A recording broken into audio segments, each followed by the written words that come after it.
So, Hyprpicker. This one's going to be a quick video because we don't have much to cover, but we still have a lot of configuration options, and by a lot, I probably mean ones that you can count on both of your hands. But regardless, let's step through each and every single one of them so that you know exactly what you're dealing with when it comes to Hyprpicker. Okay, so it's a neat utility for picking a color from your screen on Hyprland. I have it bound to super key and H, so whenever I press super key and H, Hyprpicker shows up and I can pick whatever color from the screen that I want.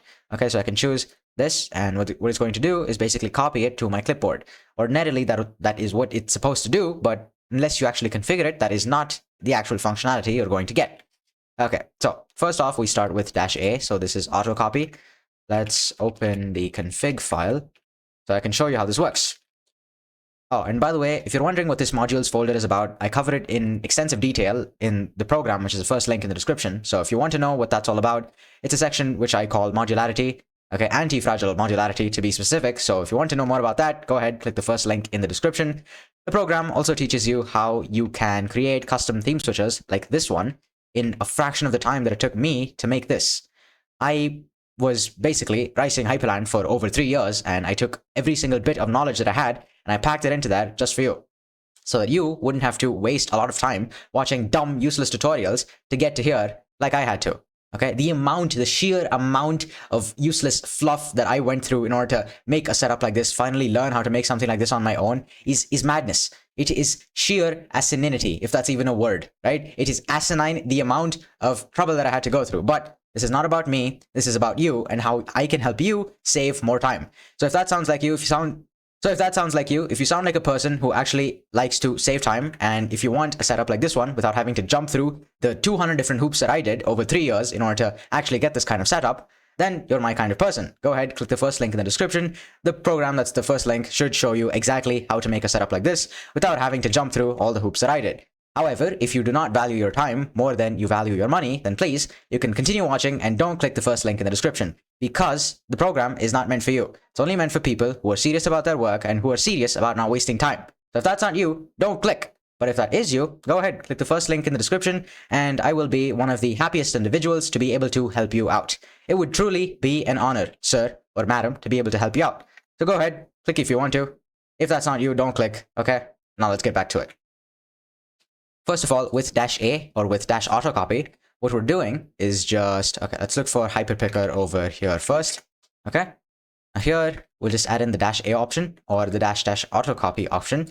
What it does is basically automatically copies the output to the clipboard. Now, this requires a dependency called WL clipboard. If I show you what the dependency is all about, it should pretty much say something pretty simple, right? So it's a command line copy paste utility for Wayland. It's a set of utilities because there is a plural noun used over here. Okay, now what are we going to do? We're just going to add this -A autocopy option to our binds.conf. So what happens is that we're able to click on whatever pixel that we want to pick the color from on the screen, and then have that output copied to our system. Okay, copied to our clipboard. Awesome.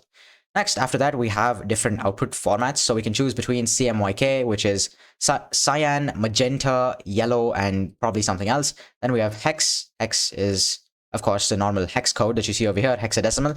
And then we have RGB, which is red, green, blue. Then HSL, which is another, color format. And then we have HSV, probably hue, saturation, and something else. Okay, this one is hue, saturation. And again, the last letter stands for another word. Another noun, perhaps. Okay, now for the format, let me just show you how the format changes. So Hyprpicker -F. Okay, let's choose RGB. RGB. Do that, and then I pick any color from the screen. Let's pick this beautiful color over here, and then we see that the color is outputted in RGB format.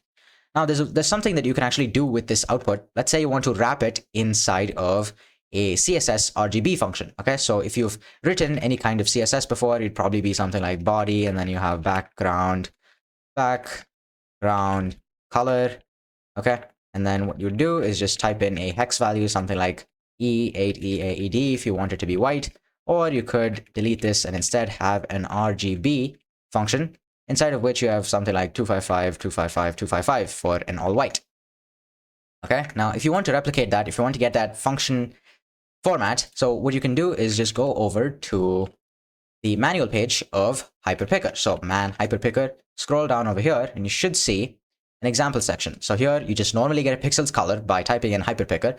But if you want to get a pixel's color in HSL wrapped in a CSS HSL function, then you just copy this command, okay, and then paste it in over here. Click on any color that you want, and voila, you get it as RGB. Now it says RGB over here. Technically, it doesn't matter what format you choose. Okay, you can let this be RGB. All we're looking for is this syntax over here where we have RGB along with each of the values, okay, substituted in accordingly for the red, green, and blue values that are supposed to be there, right? So if I type in RGB over here, then I actually choose a color. Now this should properly output the RGB function that you can use in places like Hyprland or even CSS. So inside of the Hyprland config, you would probably use RGB for your window borders. Now, if you're not using it for the window borders, you can use it in CSS for your background color for the web page or the nav bar or a million different elements that you can possibly have in a web page, right? That's that. Next up, we have -n, which is -no fancy, which means disable the fancy colored outputting.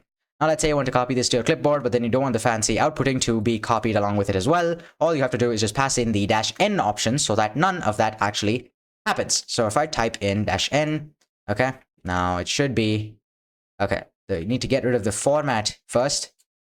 And there you go. It just gives you an error, perhaps. Sometimes that happens, but there's nothing to worry about. The color has still been copied to your clipboard and has still been recognized over here and displayed for you. So you can just copy this and then paste it wherever you want. Great. And then we also have the help message, of course, which is very helpful, right? Definitely love the help messages. Totally could not read from the manual right here. So in case you needed to actually look at the help message, you can do that over here. Yes, and that's being sarcastic. Okay, use your brain. I don't think I have to explain sarcasm to you. Okay, if you're still here, you're still understanding everything that I'm talking about, I don't need to explain sarcasm to you. Okay, great. Then we have -r, which is render inactive. So let's say you have more than one display connected. Right now, I have a laptop and there's only one display, so it's not going to render anything else inactive. But let's say I had a triple monitor setup. So one monitor is on my left and then another monitor is on my right.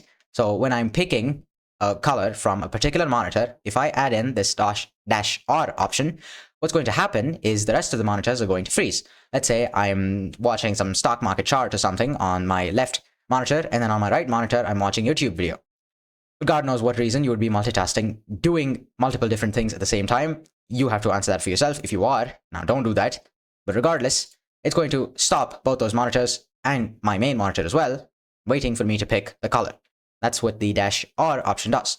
And then we have -z, which is disabling the zoom lens. So what happens is the zoom is disabled, so you can click on whichever part of the screen that you want to without having to get a preview of the hex code, just in case you wanted to actually go through the process of copying it to your clipboard and then looking at it individually instead of just seeing a preview of it. Okay, then we have -q, which is quiet, which disables most logs, leaving the errors, and -verbose, which is enabling more logs, pretty simple, and -t, which is disable fractional scaling support. Now, fractional scaling is a thing in Wayland. So if you've used Windows before, then you will know that there is an option to scale your display to 125% or even 150% or 200%, depending on your screen's resolution, to increase the size of elements on your screen. Okay, now we did not have the same feature back in the days of X11 and X window managers like BSPWM and i3 and Herbsoft WM and God knows how many more different X window managers we had, right? We did not have that, but instead, when Wayland came along, we were able to get that functionality. Now, the thing is, fractional scaling does not work with X applications because Wayland and X, they're both different display servers and they operate differently. They're not the same. So if fractional scaling works on Wayland, which means that you can scale, okay, let me just show you. It's better for me to just show you, okay? Config, hyper, modules, monitors. Okay, so I can change the scale over here, change some 1 to something like 1.5. It blows up every single element on the screen. Now, if I open an X Wayland application, something like Xeyes if I have it installed, don't. Regardless, if you open an X Wayland application, what's going to happen is it's not going to experience the same scale. And instead, one of two things can happen. One thing is that you're not going to be able to see clearly. So the X Wayland app is going to be blurred. Okay, it's going to be extremely blurry and you're not going to be able to figure anything out. However, there is an environment variable or a setting which you can turn on, which makes it so that the text inside of your X Wayland application is not blurred, but in fact pixelated. Now, neither of these is a good solution, but this is what we're working with so far until every single app be switched to Wayland. Okay, now basically, how does that tie into Hyprpicker over here? You're just disabling fractional scaling support, which means that whenever, okay, again, let's just go here and show this to you. Let me make it 1.5. Let's disable fractional scaling support with a -T. And as you can see, it still looks pretty small. However, if I don't run it with that option, it's going to actually increase the size of it. It's a bit subtle, especially over here. You're not going to be able to notice it immediately, but if you have an even larger display, let's say you have a 4K display, you're going to be able to tell just fine, okay? Next up, this -D, which is disabling the hex code preview, which we normally would have. So this is the normal preview. If you don't want that for whatever reason, you can just turn it off with a -D option, and then it's gone. You can still zoom in and see everything though, but you're just not going to see the hex preview. Okay, next we have outputting the hex code in lowercase, which is the -L. Now, I prefer using this option instead of actually looking at the code in all uppercase because that's weird. Whenever you're typing in VS Code, let's say you're coding up a web page or something like that, you're most likely going to be using lowercase hex letters because you're just not going to go out of your way to turn on caps lock and then type in all the letters of the hexadecimal lexicon yourself, right? You're not going to do that. So you might as well have this option turned on. And then lastly, of course, you have version info. And that is it. Hyprpicker, pretty simple utility. I tried to go in as much detail as I could possibly do while still keeping it concise. If you want to know how to make a theme switcher like this one, right? This one over here, along with a setup which has everything you could possibly need with notifications like this, a Overwatch panel like this, a logout menu like this, I'll just show you this, okay, logout menu, lock screen, and a desktop environment feel on Hyprland, despite it being a Wayland compositor, without having to waste your time, then go ahead and click the first link in the description. Of course, this is only for people who like to actually save time and who don't mind spending a bit of money and investing in themselves and their own productivity, because I'm not sure if I've mentioned this in a different video before. I'm pretty sure I have, but regardless, your environment is going to be where you're working for 12 hours a day or more every single day. Think about it as your home, right? If you were going to live inside of your own home for a year or two, or probably even more than that, then wouldn't you take the time to decorate your home properly and well so that you could see good stuff every single time you woke up from your bed? Wouldn't you make your bed comfortable as well? Same thing goes for your digital environment. If you wake up and you absolutely despise the computer you're working at, but then you just put up along with it because you don't know how to actually make the damn thing look better, are you really doing yourself justice? Are you doing a service to yourself by sitting in an environment that you don't actually enjoy and losing out on the productivity gains that you could potentially be having if you just made the decision to invest in yourself to save time and to actually become more productive by creating an environment in which you actually deserve to be and want to be in?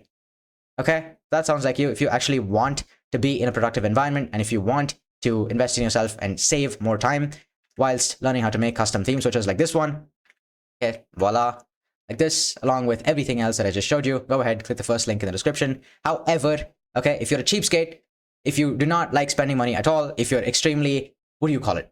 There's a word for it. Yes, basically cheapskate. If you're a cheapskate with your money, if you're not ready to invest it, this channel is basically not for you because you're not my kind of people. So you can just click off this video and then never return for all I care, right? Anyways, that's you. If you're actually the kind of person who this channel is meant for, as I explained earlier, go ahead, click the first link in the description. I'd love to help you out. And that should be it. If you liked the video, hit like. If you loved it and want to see more like this in your feed, hit subscribe, and I will see you next time. Stay racing.